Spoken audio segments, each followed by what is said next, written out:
여러분, 누군가에게 배신당한 적 있습니까? 진심으로 믿었던 사람이 어느 날 갑자기 여러분을 끝없는 절망의 구렁텅이로 밀어 넣은 적 있습니까? 나는 있습니다. 정치라는 세계는 한 치 앞도 보이지 않는 어둠의 길이었습니다. 어제까지만 해도 내 편이라고 믿었던 사람이 다음 날엔 적진의 맨 앞에서 나를 향해 돌을 던지는 것, 그건 일상이었지요.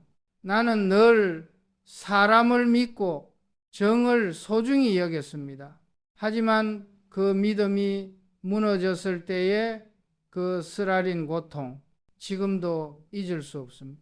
나도 갚아주고 싶다. 그렇게 생각하는 것은 인간으로서 너무도 당연한 감정입니다.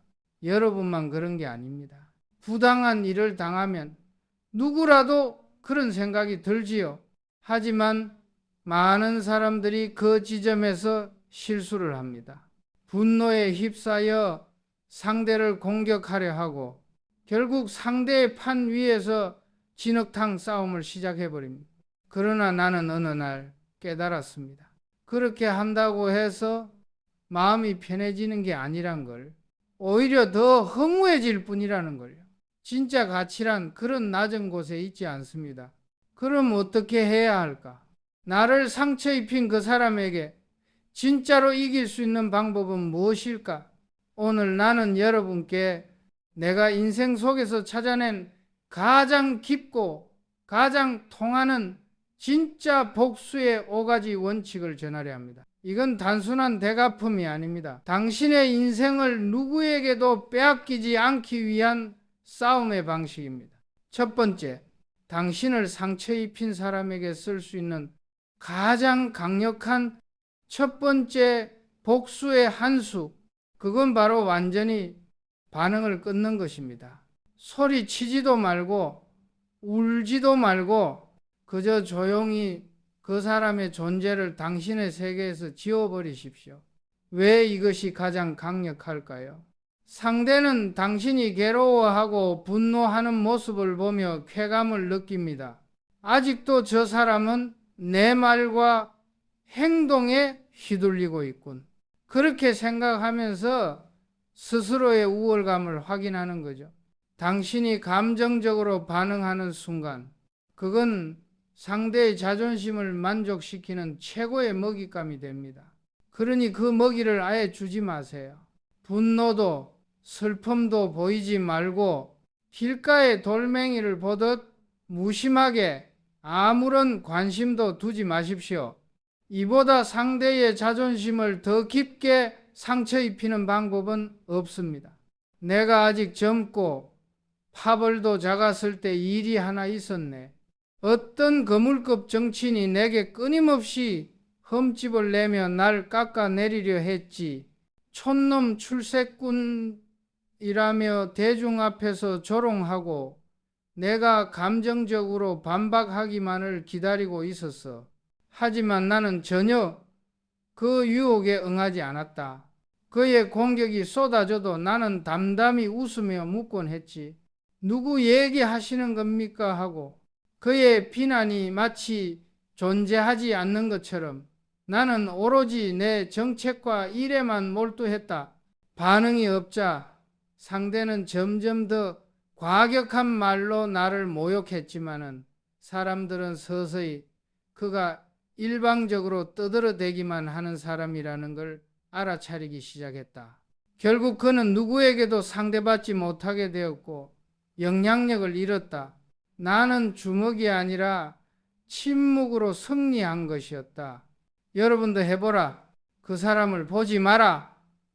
연락도 끊어라. 공통 지인 앞에서 그 사람 얘기가 나와도 조용히 아무 관심 없는 듯 있으면 된다. 당신의 인생이라는 무대에서 그를 완전히 내리꽂아라. 그것이 당신이 평화를 되찾는 첫걸음이다. 두 번째, 진짜 복수란 과연 무엇인가? 그것은 바로 당신 자신이 압도적으로 행복해지는 것이다. 이보다 더 강력한 복수는 없다. 당신의 미소가 상대의 마음을 가장 깊게 찌르는 가장 예리한 칼날이 된다. 가해자는 어딘가에서 피해자가 계속 불행하기를 바란다. 내가 저 사람 때문에 인생이 망가졌어 라는 사실을 통해 자신의 존재 가치를 확인하려는 왜곡된 욕망이 있는 거다.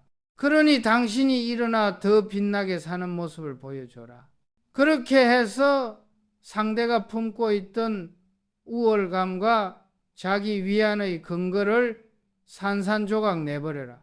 당신이 행복해지는 것, 그것이 상대의 지배가 완전히 끝났다는 최고의 증거다. 내 고향 대구에서 어떤 사업 파트너에게 배신당해 회사와 재산을 모두 잃은 남자가 있었다. 그는 매일 술로 지내며 배신자를 저주하는 일에만 삶을 소모했다. 진짜 지옥 같은 나날이었다. 나는 그를 불러 말했다.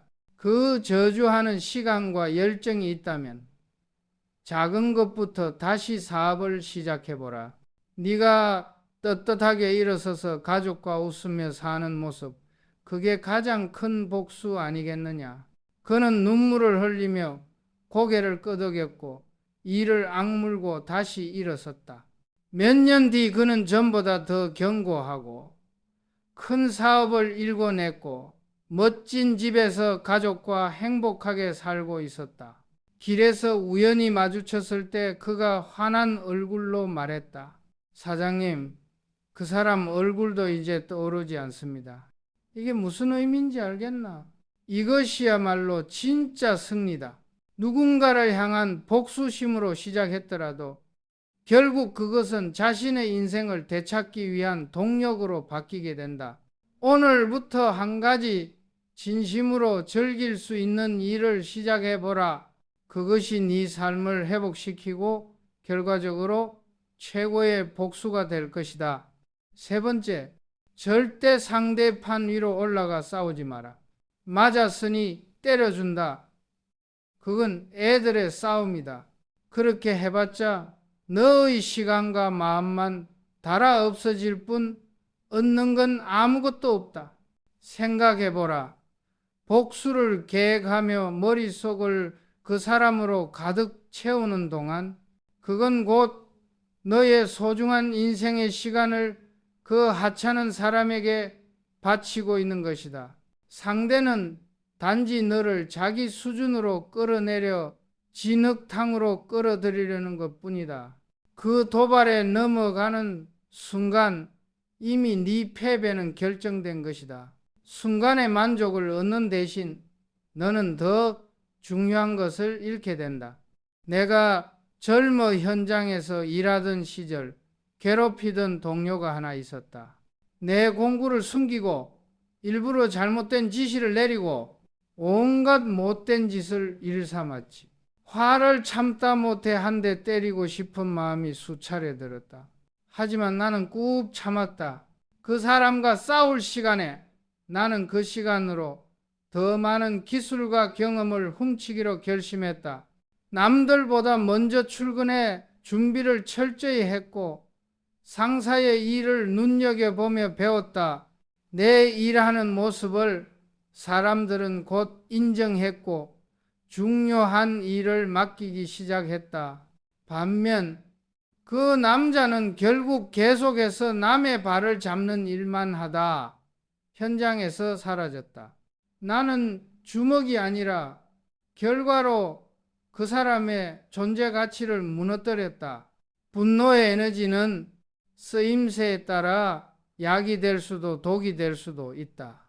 그 에너지를 상대를 해치기 위해 쓰지 마라. 너 자신의 미래를 세우기 위한 연료로 바꿔라. 그것이 현명한 사람이 싸우는 방식이다. 너라면 할 수 있다.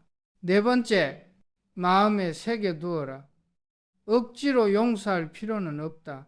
다만 극복하면 된다. 용서는 자비지만 초월은 강합니다. 네게 필요한 건 용서가 아니라 초연합니다. 세상은 쉽게 용서하라 말하겠지만 자기를 배신한 사람을 진심으로 용서하는 건 성인이더라도 쉽지 않다. 스스로를 탓하며 나는 왜 못 용서하지 하고 자책하는 사람도 있을 것이다. 그건 이중의 고통일 뿐이다. 그러니 용서하지 않아도 된다. 대신 그 사건이 네 감정을 흔들 수 없을 만큼 네가 성장하면 된다. 그 사람의 이름을 들어도 가슴이 요동치지 않는 지점까지 올라가라. 그것이 진정으로 극복했다는 증거다. 과거의 일이 지금의 너를 지배하게 하지 마라. 나는 총리에서 물러난 뒤 날 배신하고 적대 진영으로 달려간 정치인이 있었다. 그를 용서할 수는 없었다. 하지만 나는 그를 용서하려 애쓰는 대신 내 새 일과 나라의 미래에 모든 에너지를 쏟았다. 그 사람을 내 인생의 의제에서 완전히 지워버린 것이다. 몇 년 뒤 우연히 그를 만났을 때 그는 머리를 숙이며 떳떳지 못한 표정을 지었지만 내 마음은 아무 일도 없다는 듯 너무도 평온했다. 아, 그런 일도 있었지 정도로 지나갔다. 이것이 바로 극복한 사람의 모습이다. 용서할 수 없다면 그 감정을 인정하라. 그리고 그 사건이 아무 영향도 주지 못할 만큼 더 큰 산을 하나 올라가라. 정상에 서면 그 따위 잡으면 다 사소한 것이 된다. 5번째, 진짜 복수란 자신의 인생의 주도권을 다시 손에 쥐는 것 그 자체다.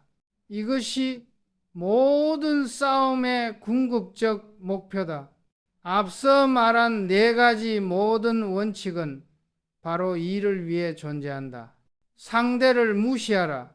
너가 행복해져라. 상대의 판에 올라가지 마라.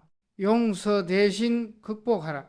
이 모든 것은 상대라는 존재에서 네 마음과 시간을 분리하고 네 인생의 주도권을 회복하기 위한 훈련이다. 누군가의 말과 행동에 계속 휘둘려 있는 한 너는 보이지 않는 사슬에 묶여 있는 것이다. 복수는 상대를 박살내는 것이 아니다. 그 사슬을 스스로 잘라내는 내면의 혁명이다. 내가 총리가 됐을 때 국내외에서 쏟아지는 온갖 비판과 중상모략의 마음을 다 빼앗겼다면 하루도 버티지 못했을 것이다.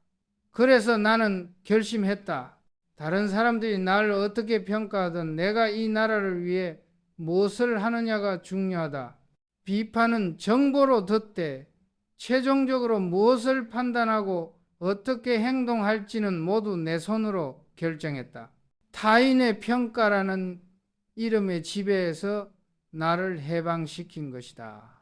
반대팔을 밀어붙여 중요한 외교 성과를 이루고 국가를 바꾸려는 구상을 밀어붙였을 때의 결과가 어떻든 나는 내 신념을 따라 내 인생의 주체가 되었다.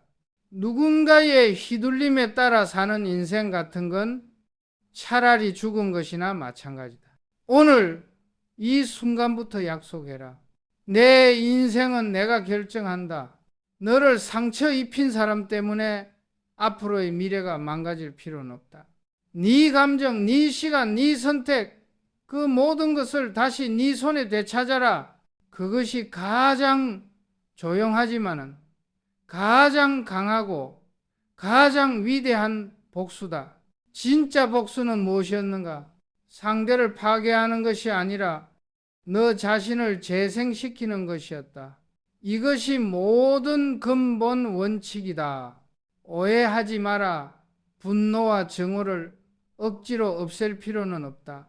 그 감정은 네가 깊이 상처받았다는 증거이자 자연스러운 반응이다. 문제는 그 강력한 에너지를 어디에 쓰느냐이다. 상대를 저주하는 데 쓰면 너 자신도 그 저주에 갉아먹힌다. 하지만 너 자신의 미래를 열기 위해 쓰면 그것은 강력한 연료가 된다. 당장 내일 모든 것이 괜찮아지진 않을 것이다. 마음의 상처는 그렇게 쉽게 아물지 않는다. 하지만 조급해하지 마라. 한 걸음씩이면 된다. 네 속도대로 네 마음에 편안한 것을 하나씩 골라 쌓아가라. 그 작은 축적이 결국 늘 상대의 그림자가 닿지 않는 곳으로 이끌 것이다. 그리고 언젠가 문득 이제는 괜찮다고 느껴진다면은 그때가 네가 진정 스스로를 되찾은 증거다. 그 순간이 진정한 복수의 완성이다. 과거는 바꿀 수 없다. 그러나 앞으로의 미래는 네가 다시 만들어 갈 수 있다. 너는 결코 약한 사람이 아니다. 부당한 일을 견뎌내고 지금 이렇게 일어서려 이 이야기에 귀 기울이고 있다는 것 자체가 엄청난 강함의 증거다. 자신을 믿으라.